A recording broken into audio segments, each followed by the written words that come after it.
Hey everyone, and welcome back to the Data Idols Summer School. I'm Amy and I'm the Senior Events Coordinator for the Data Science Festival. The purpose of the summer school is for people who are transitioning into data or just kickstarting their career. We have around 40 sessions running from August to October, and you can watch along with the community. We also have a Slack channel that you can join, and I'll be popping the link into the chat during the session. If you'd prefer to watch the sessions in your own time, this will be available from September onwards. I'd love to say a huge thank you to all of our summer school partners that have made summer school reality this year, and a huge thank you to all of our speakers that have given up their time to support the data science community. I'd love to now introduce Daniel, who will be presenting his talk, Intro to Reinforcement Learning. Thank you for your support, and we hope you enjoy the session.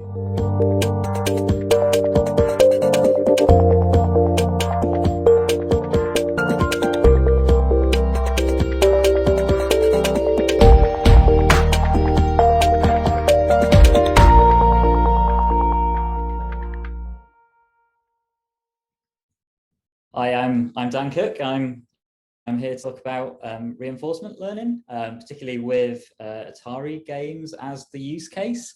I suppose the surprise is it's a little bit more than just an intro to reinforcement learning and Q learning in particular, but it's actually an intro to deep reinforcement learning as a whole. The reason being that we sort of need some of the mechanics of neural nets to help with the Atari games problem. So it's always good to start with a little bit about me. So I'm a data scientist at Moneyhub. We're a fintech, specifically an open banking platform, and really a finance app for individuals. Help people connect all of their accounts from various institutions and basically view all of their finances in one place. So we provide a sort of direct to consumer option where people can install the app, but we also provide APIs so other clients can build their own use case on banking data. But feel free to go to moneyhub.com if you want to sort of have a look at what we do. So I've got over a decade of experience as a software architect and dev before I became a data scientist across lots of languages. I was previously a speaker at the Data Science Festival as a data engineer. So I don't know if I've made it now that I can say I'm a data scientist. I have done a data science talk recently as well.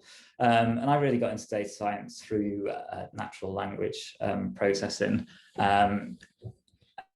And well, that particular use case was looking at lots of free text reports and trying to build knowledge bases of facts from those reports so people could really quickly search and absorb the information without having to read lots of stuff. And sort of later on, SLAM, so simultaneous location and mapping. So particularly localization aspect and figuring out where people are in buildings and helping them to navigate. So getting into the talk now, which is great. This is sort of where it starts. A thing of beauty. Atari. I wasn't much of an Atari man. A bit of a fraud given an Atari talk. I was more of a sort of Amiga 500. My I suppose childhood was a little bit later. But yeah, the sort of the practical use case that we're going to use to sort of understand reinforcement learning is our Atari games and how you can sort of teach a computer to learn how to play them without encoding prior knowledge about the rules of the games as such. But it's always good to set things in a real world context. I've given this talk because I think it's like the third time I've given it, and it's a couple of years ago, I think the first time, and every time I put this slide up now, I'm just getting older. So almost 20 years ago, I was very fortunate as a placement student of all things to work on the first batches of autonomous vehicles. Back then, we would sort of build in autonomous vehicles to be able to drive themselves in the desert. It sort of shows you how far the industry has come, that now it's in urban landscapes, and it's not far away from being like a mass consumer proposition, having a self-driving car. So the one on the screen, I didn't work on this one. This is the winning entry from around about the time I worked on. This is Stanley, that Stanford developed. And you see it's got lots of stuff on the roof and everything else. But back when I was working with teams working on autonomous vehicles, there's a lot of clever stuff going on. But there's a lot of sort of strategy encoding and rules. And sort of reinforcement learning is slightly different from that approach of having to code lots of complex rules together to really like program how a car should navigate. Reinforcement learning is a lot more about saying what's right and wrong, what's good and bad, and then letting an autonomous agent figure out on its own what the rules of the game are. So in the context of car, crashing is obviously very bad. Staying on the road is very good. And then, okay, you figure out how you should move the wheel and everything else to not make the bad things happen and achieve the good things. Obviously, you'd want to do this in a simulated environment to really like bear this in. Otherwise, it's going to be very expensive writing off a lot of cars, which is certainly something you don't want to do. So getting into the Atari games, which is always fun. It's always nice to watch some Atari games. What you're sort of looking at on the screen is Pong on the left-hand side. And this is basically, you probably could guess, there's a human, there's a player in here that's been coded to behave in a particular way, and the player as such that you'd normally control, and then there's a computer. So the computer on the left-hand side, the player on the right-hand side. And the player on the right-hand side has been programmed just to behave randomly. So when I say behave randomly, each state of the game, each screen frame, it sort of makes a choice whether it's going to do nothing, go up or go down. And you say, oh, it managed to hit one, which is always nice.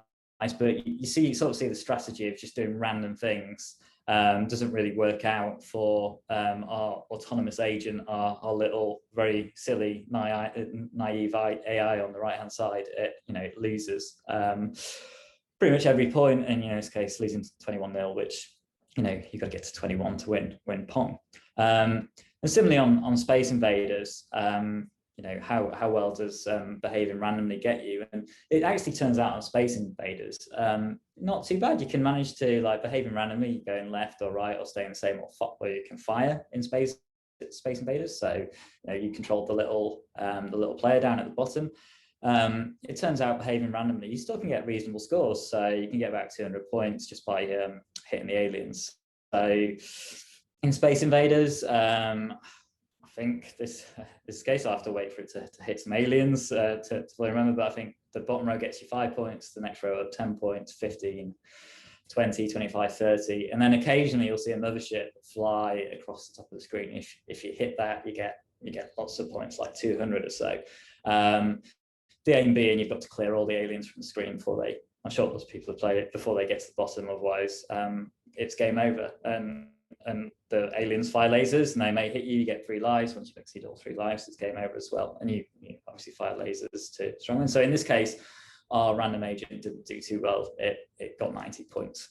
And the reason I show the random behavior, as with all coding, you've got to have some sort of base level to compare against.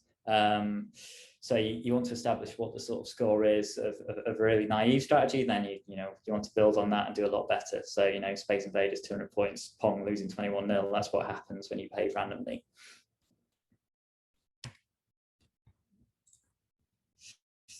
So everything I'm about to show really comes from an implementation and trying to present what's in the 2 papers on the right hand side back to you in a different way. So if you really want to get started with this and go away and really get to grips with deep Q learning, deep reinforcement learning, these are the 2 papers to read. So these are from the DeepMind guys.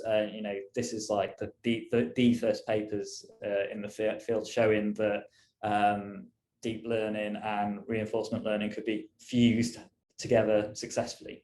And they did it in the context of Atari games. So there's a 2013 paper there, and there's a 2015 paper. The 2015 one is really just a more elaborate version of 2013. It's definitely worth reading them both. The key thing for us, though, is how well something is going to do at Space Invaders or Pong. So they published a nice table in there, and they basically they must have got lots of human players to play lots of Atari games and measured how well they did in the Atari games. And then they could compare their AI, their deep reinforcement learning approach against the human players, see if it did better or worse. And this line here that the cursor's hovering over is the really important one. Everything above this line, they showed that their deep reinforcement learned agent could do better than a human player. So you'll see that sort of Pong and Space Invaders are here. So if you do go away and sort of really want to try this yourself, then I'd recommend you can try it on any Atari game, but I'd recommend trying it on games above the line, because then you're really going to see that the agent is able to learn something and learn how to play the game. Hence why we're going to do Pong and Space Invaders. So code-wise, like the videos I'm showing, there's code in place to actually generate the videos and actually train. I keep using the term agent. We'll elaborate on that a little bit more in a few slides. All the code to train an agent and actually play Atari, any of these Atari games are sat in this repository here, which you can go and have a look at. So yeah, if what I'm saying doesn't make sense and you're more of a person that needs to see the code, it's there. And one of the great things is because those papers, Atari games are so fun, there's lots of other people that have done implementations of what I'm about to talk about. So you can go away. If my code doesn't make sense, then you can have a look at lots of other people's code. You could take my code and you can train it to learn Pong or Space Invaders from scratch. All I would say is Pong is gonna, what I've got there hasn't got GPU stuff turned on, it's just CPU at the moment. So you can spin up quite cheap AWS cloud instance with CPU only. Pong, it probably takes like at least 12 hours to get somewhere where its performance is reasonable. Space Invaders, to get a good score, we're talking days. But I'm Northern and tight, so I paid for a CPU instance and let it run for about 3 days to really learn how to play it. So you want to do this, you want to go away and have a go, then this piece of software, OpenAI Gym, freely available, I'd highly recommend. So it's got the Atari games in there, and it basically gives you a nice API to interface with the game. So any point in the game, you can get an array representation of what the screen looks like. When I say array, we're sort of talking, sort of red, green, blue stacked on each other, as 2D arrays. So it tells you, what color every pixel is. It also tells you the game state. So it'll tell you what your current score is, how many lives you have. And then you can tell it to take an action like move left, move right, fire. And then, it comes back and it tells you what the screen then looks like. So that's how you sort of play through a game with your sort of autonomous agent. So that's great. The other thing in there is it's not just the fun games of Atari. There's the more advanced environments in as well. Like if you want to do stuff that's close to the real world for reinforcement learning, there's like robotic legs you can control. All those things like where you want to train a robot in essence to do some real world tasks using reinforcement learning. So those sort of environments are in there. So it's not just for the fun stuff, as I'd call it. It's always good. I've already used a bit of terminology, which I probably shouldn't have done, but it's always worth just trying to establish a few terms that are going to come up throughout the rest of the talk. So the real basics here, there's the sort of 4 terms that you'll hear a lot in reinforcement learning. One is the agent. So I've said autonomous agent a few times already, but that's the thing in essence you're controlling. So in Pong, that's the paddle on the right hand side of the screen that you're telling to go up or down. In Space Invaders, it's the player at the bottom that you're moving left and right and firing. Obviously that agent interacts in an environment. In Atari, it's fairly simple. It's what you see on the screen. It's the ball, it's the other computer paddle. In Pong, in Space Invaders, it's the aliens. it's the lasers you fire, it's the shields at the bottom of the screen you can hide behind so you don't get hit. And by taking actions in the environment, so left, right, fire, you then potentially get rewards. So in Pong, when I say reward, it's probably you've scored a goal past the computer, you've got it past its paddle. In Space Invaders, you've hit one of the aliens on the screen and you claim your points. And they're the four things that all fuse together for reinforcement learning. So I think it's probably a sensible point to say, what's deep learning got to do with any of this? And I sort of neglected to say that in the titles of the talk. So let's just take a look at what Space Invaders looks like. So this is, a screen from Space Invaders.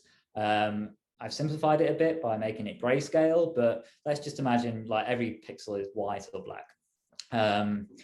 If you want to approach how to play Space Invaders and code an agent to play Space Invaders from a rules-based perspective, what you could do, I'll say what you could do is, for every state the screen could possibly take, so position of the aliens, of the player, the agent, everything else, there's an optimal action you can take to get the maximum possible score in the game. It might be that a laser fired by the alien is just about to hit you and you need to move left or right to get out of the way.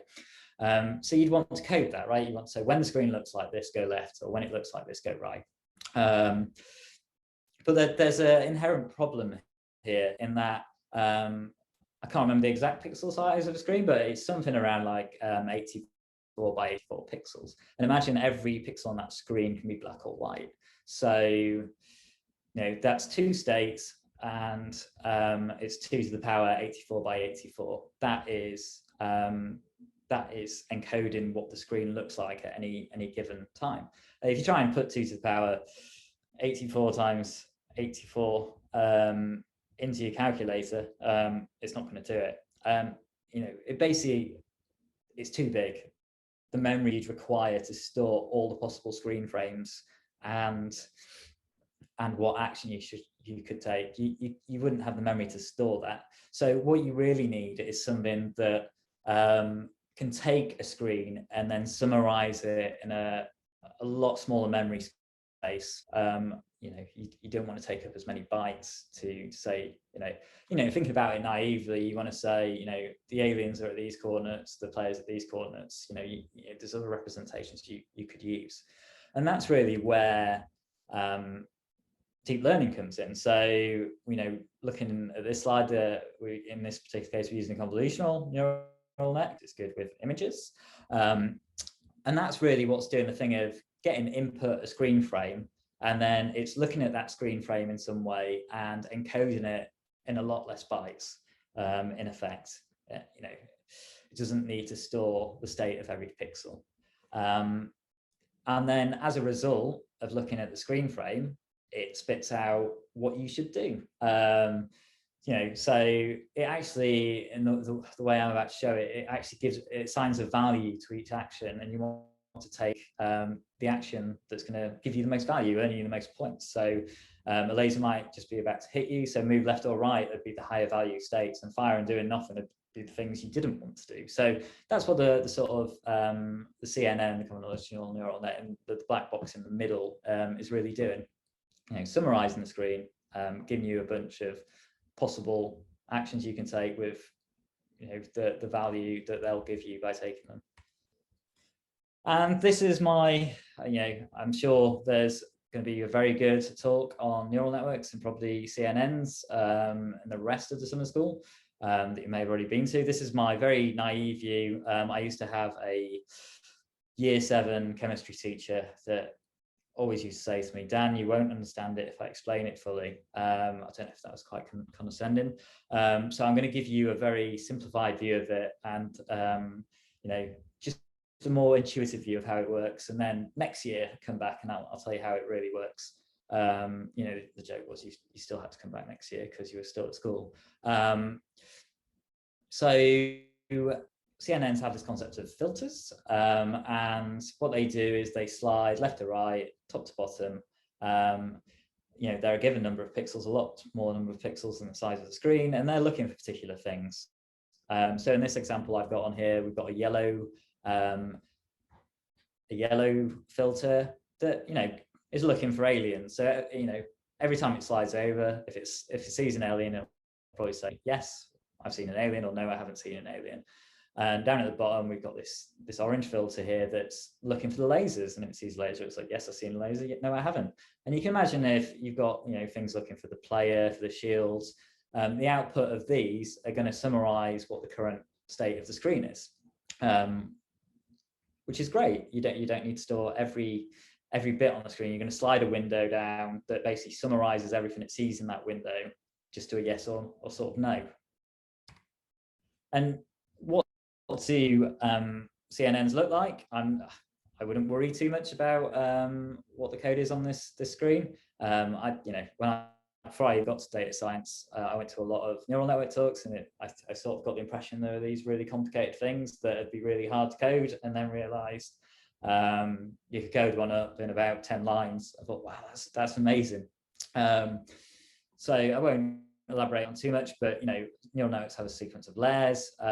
So we've got the input at the top here, state size being our size of our screen, and then we have these layers of filters that we're sliding over the neural net. So our first, we've got 16 filters, so 16 different windows looking for things of size 8 by 8 pixels, and the way neural CNNs work in practice is that the upper layers are looking for things like edges of shapes, and then the later layers of filters are looking for that.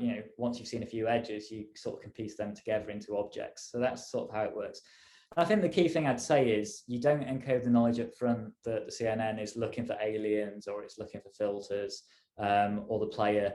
It figures out what the important things are on the screen on its own, and that'll probably make a bit more sense later on. And ultimately at the end, we spit out a value assigned to each action we could take, a number of actions. Don't worry if you didn't understand most of that code snippet. This is personally one of my favorite books. So this is by the author of Keras. So this is just for the deep learning side of things, not the reinforcement learning.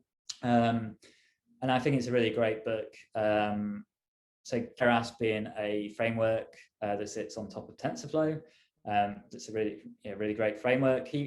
This book, basically, each chapter talks about a different type of neural net, whether it's recurrent neural net or a CNN. Presents a real world use case, and then shows how to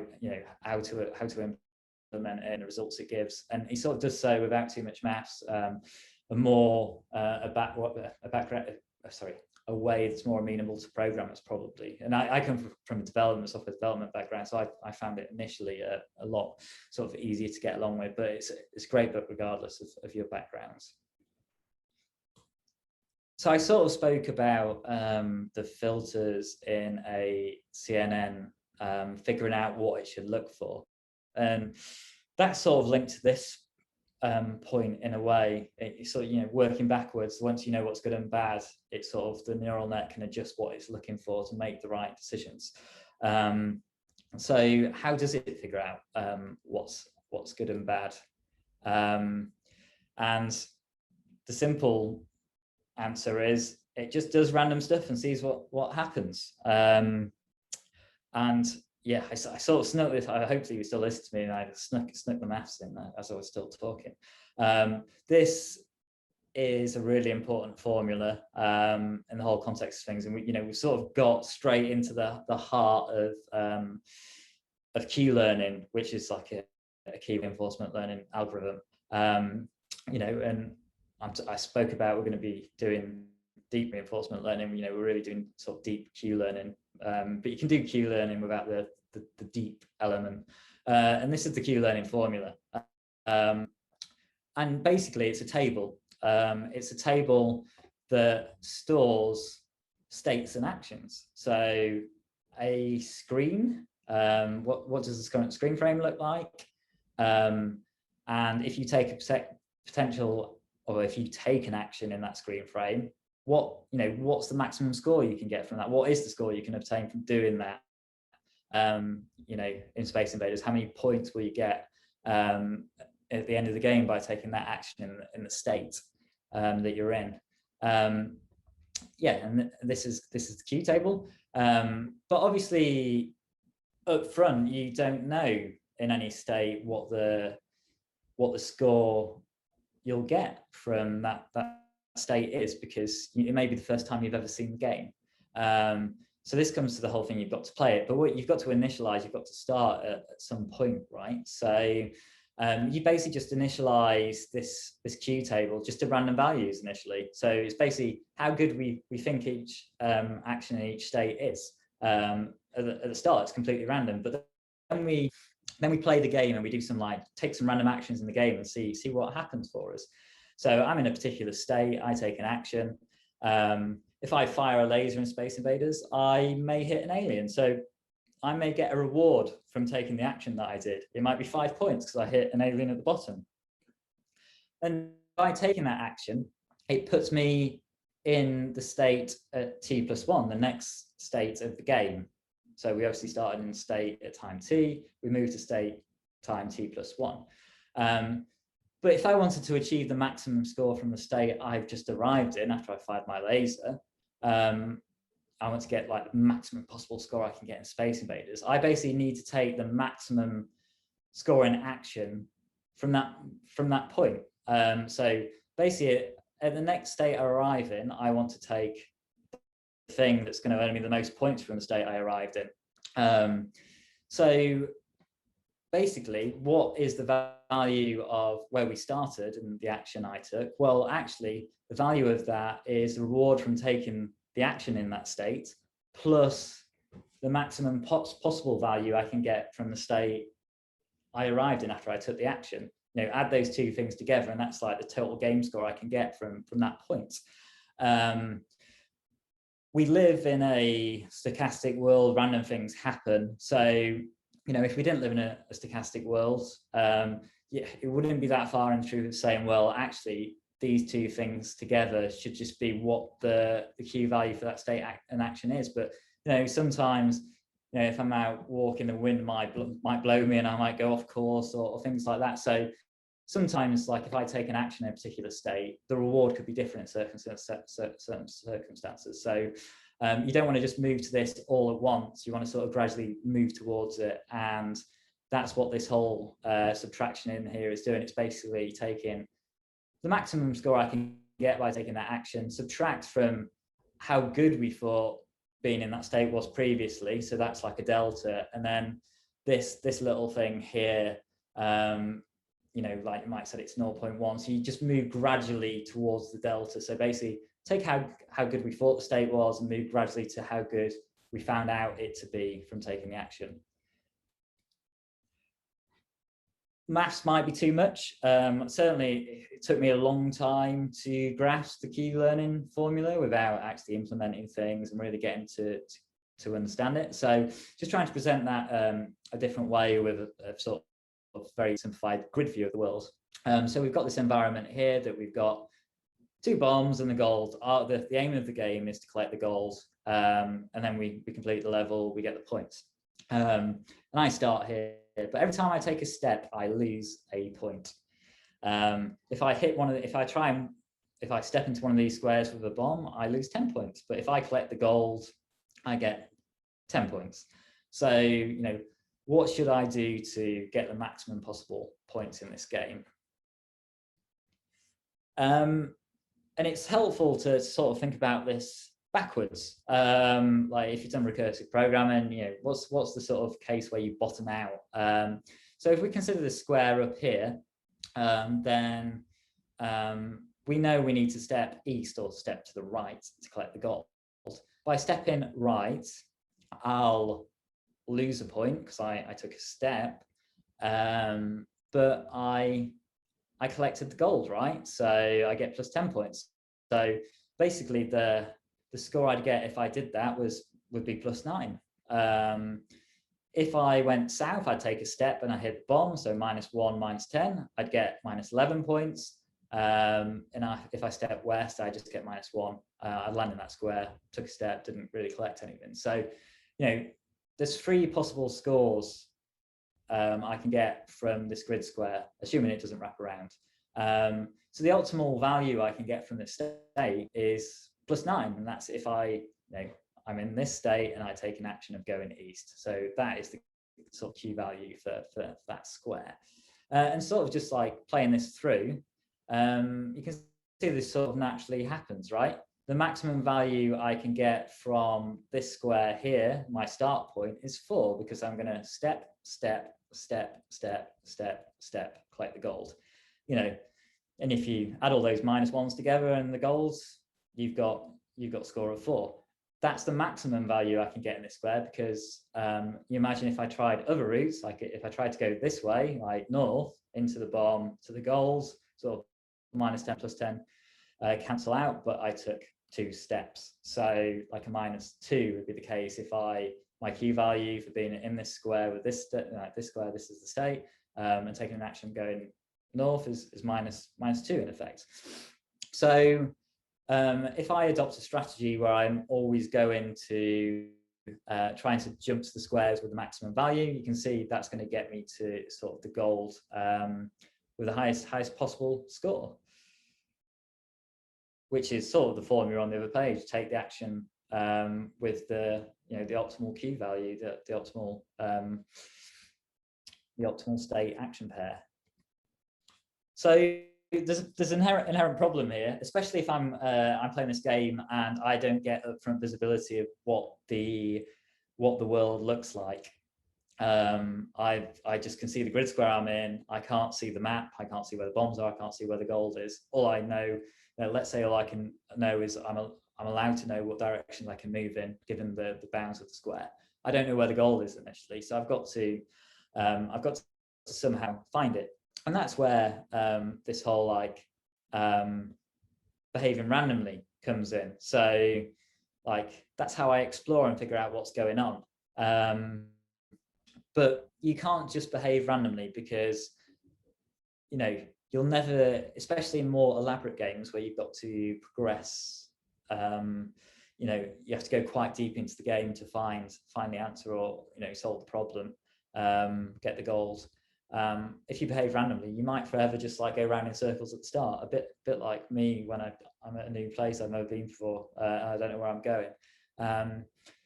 What you need to do is you need to behave randomly, but once you start figuring out what a good strategy is, you should start taking that and then mix in a bit of random behavior with that good strategy. So those 2 things together really really help you out, because taking the best action most of the time gets you deeper into a game or solving a problem, but occasionally doing something random helps you explore around the sides and see if there's something better to do, or figure out, once you've got to the fringes of what you've explored so far, and you figure out the best action, explore those boundaries and figure out what the actions are at that deep point.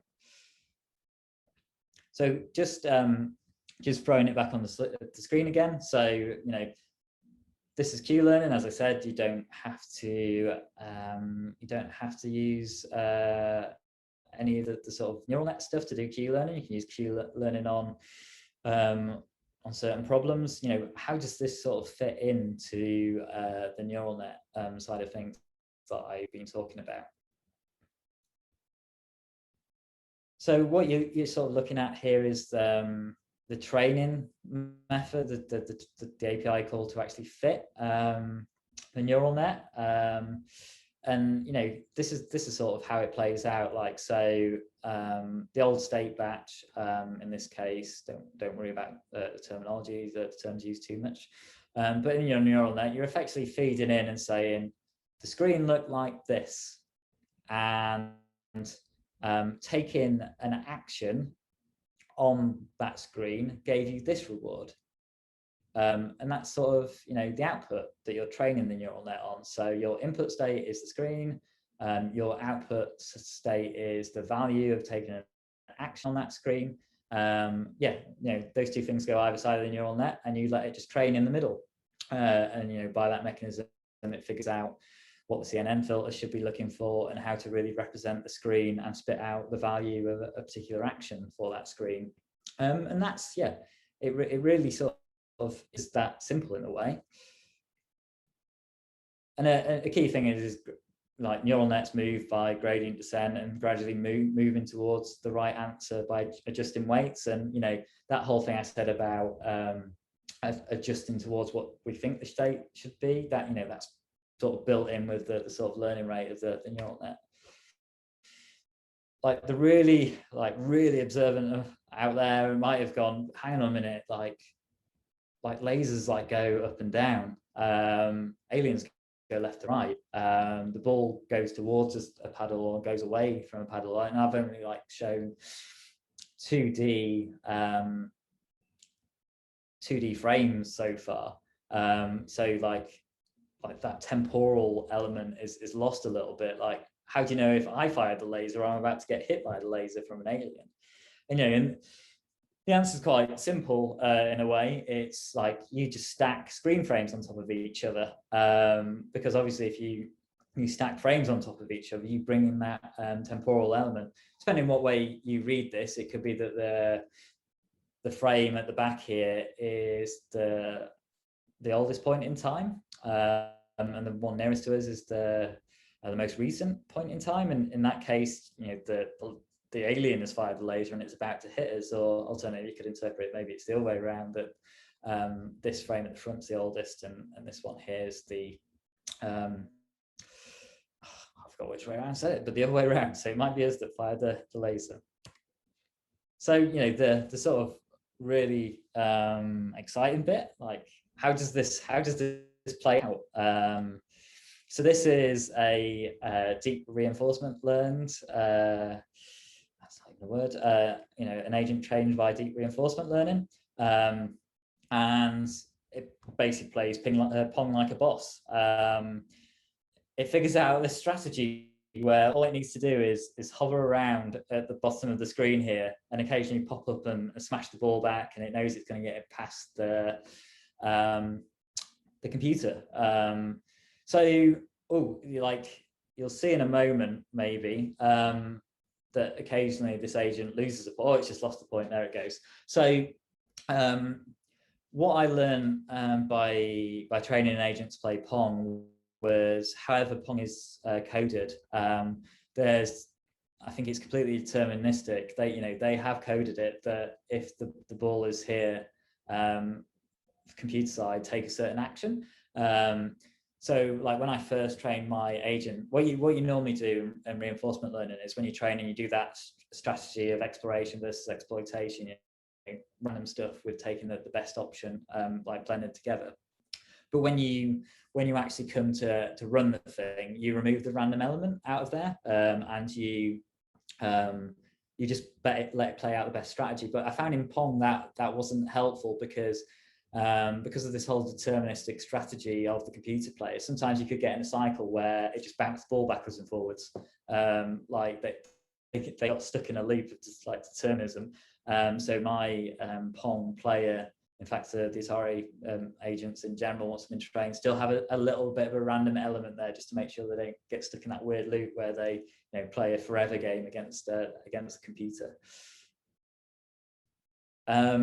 And I suppose this is where it gets even more interesting with Space Invaders. So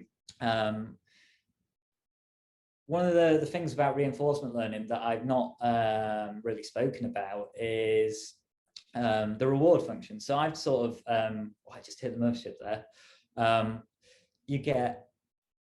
You get to code the reward function yourself. So I sort of spoken about the score in Space Invaders being the reward function, but it doesn't have to be. You can set it to be whatever you like. So I thought I'd be really clever when I first approached this, and coded my own reward function that sort of, to an extent, resembles real Space Invaders, like the 5 points for a first row alien, 10 points for a second, 15 for a third, 200 for the mothership. But I really heavily, like when you lose a life Space Invaders, you don't actually lose any points. But in my reward function that I coded up Space Invaders initially, I made it to heavily lost a life. And what that actually did in effect was it made the agent quite conservative. So you see in this case, it got a score of about 500. This was about the average score that this trained agent got. And it was a result because the agent got so punished or heavily punished for losing a life, it tends to do a strategy where it just hid behind the shields and didn't really go after the aliens. So it occasionally pop out and try and hit for you, but it always tried to hide. And you got this problem that because it didn't clear all the aliens off the screen, they all get to the bottom and then the game's over, which is why it always sort of bottomed out at sort of 500. So this next strategy I'm about to show does a lot better. So I went all out simple reward function, -1 if you lose life, so try not to do it, it's not great. 0 points if you do nothing, and then 1 if you just hit anything on the screen. And you'll see that this agent is really proactive, it doesn't really hide, it just goes all out and tries to hit the aliens, which is great. See, off it goes. So in terms of human players, I don't know if the DeepMind guys just like sat there for hours on end playing Space Invaders and getting all their friends to play Space Invaders and see how well they did. I think a human player they measured to be about, I think it was about 1,600 points on average. I think I have to go back to the paper to be sure, but I think their train agent could get about 2,000 on average. Don't quote me on that. The agent I'm showing here got on average, I trained it I think for like 2 or 3 days on a CPU, and it got about an average of about 1,200 points. But you know, it would have done a lot better if I just let it was still learning, it was still getting better. So if I left it a bit longer, it probably would have like reached that beautiful sort of 2,000 points mark, hopefully. So yeah, see it's still going. And you know, one of the great things about Space Invaders, each level is the same, the aliens just move faster, so what it's learned in previous levels it can just sort of play through. But yeah, I'll skip over, it's just going to be more of the same. So if you're really intrigued in what I've just spoken about, I'm sort of going to talk about the more advanced things, and if you sort of have a play with these things you'll encounter, and some of the things that you'll have to consider when you do this stuff. So this is probably the academic terminology, which I really dislike in a way. So neural nets do not expect training examples to be correlated, but what does that mean? So if you think about when you're normally training a neural net, you normally like shuffle the training examples and then you train it on those shuffled batches. You know, and each sample is independent of other samples. When you're playing an Atari game, it's all very sequential. You like to actually train these things, you take an action in a state, you see in the next screen, you take an action in that, you see in the next screen, you take an action in that. You know, and you're effectively feeding it through that key learning formula by the neural net. But it's this very sort of moving along in time. And the problems with that is a bit like my brain. Once you've got quite far down that path, you sort of forget about what happened at the beginning unless you're frequently reminded what happened at the beginning. All your weights in your neural net are shifting to how to do well at the latter stages in the game, and they're forgetting about how to play the early stages of the game. So what you do is you maintain this thing called a replay buffer, experience replay. So you store earlier states of the game and the actions you took and the value, the rewards you got from those states, and you basically like you feed those as you're learning, as you're playing further into the game, you're feeding those old memories in. So you're keeping sort of your old knowledge fresh, so you don't forget it. No talk is complete without mentioning an actor or a film. So I've picked on the great Ethan Hawke here. I gave this talk a couple of years ago, and I was speaking about Before Sunrise and Before Sunset films, how great they were, and I didn't even realize it was a trilogy, so I feel like a complete fraud. Like that, obviously, romance, Ethan Hawke, but we all know that sci-fi Hawke is the best, like Gattaca Hawke. But that isn't the film that I'm recommending as part of this talk. I'm recommend everyone want to go away and watch Predestination. Hardly anyone's seen it. And there's a quote in that film about the snake that eats its own tail, which is very apt. And you may or may not have spotted this when I was talking about this earlier. So this whole thing that we've got our Q table, how good we think taking actions in particular states are. We take those actions, we get a reward, and then there's this thing here, like we move to the next state, but like our estimate of how good we now think that state action pair is in the Q table is reliant on us knowing for the next state we arrive in what the optimal action is we should take from that state. Bear in mind, this could be like very early stages and we've never played the game before. This might be even the first time we've seen a particular screen. So how do we even know like what the maximum possible score is in Space Invaders from that screen if we've never been there before? And this is where the craziness comes in. So you basically cheat and you use the thing that you're updating to get that prediction, which is like mind-blowing. It's like Terminator going back in time to figure it out. Obviously this is a guess. The reward is true, like you may or may not have got some points, but this thing's a complete guess. And it turns out it leads to some instability when you're doing your neural net training, because you're using the prediction from the thing you're updating, which is like mind-blowing. So what you do is you actually maintain like two versions. You copy the weights in the neural net and you maintain two versions. Periodically you take the thing you're training, you're updating, you copy it and use that for the predictions for a length of time. And then once it starts getting massively out of date, you sort of copy over the weights again with the thing you're updating. And that sort of solves the problem. It enables you to converge a lot better, so you can get the sort of bigger scores. And the one thing, it's always worth saying in a talk, the one thing that really burnt you, and this one was mine. So if you train neural nets, there's like a lot of tinkering, figuring out what the optimal parameters are, particularly around learning rate. And the problem with reinforcement learning can be that it can take several hours, like before the agent really starts making progress. And like it's very key at those early stages. Sometimes you have to wait a couple of hours to have a look to make sure it started learning something. But if it's been a few hours and your trained agent is still not performing any better than random, this is normally a thing to look at. Before I started questioning my code, I spent ages trying to debug my code, and the fault was the learning rate. And I sort of couldn't really learn anything. The weights were just like backwards and forwards, and it was just doing random stuff all the time, never really converging on any sort of strategy. This is a very naive way of understanding it. Like going skiing, one of those things that we've not been allowed to do for quite some time without because the travel's obviously not been allowed. But your neural net is trying to figure out, it's trying to minimize error between like what it did and what its prediction and what the real answer is. It's trying to minimize the gap between those two things. And as I showed before, it's moving incrementally towards the right answer.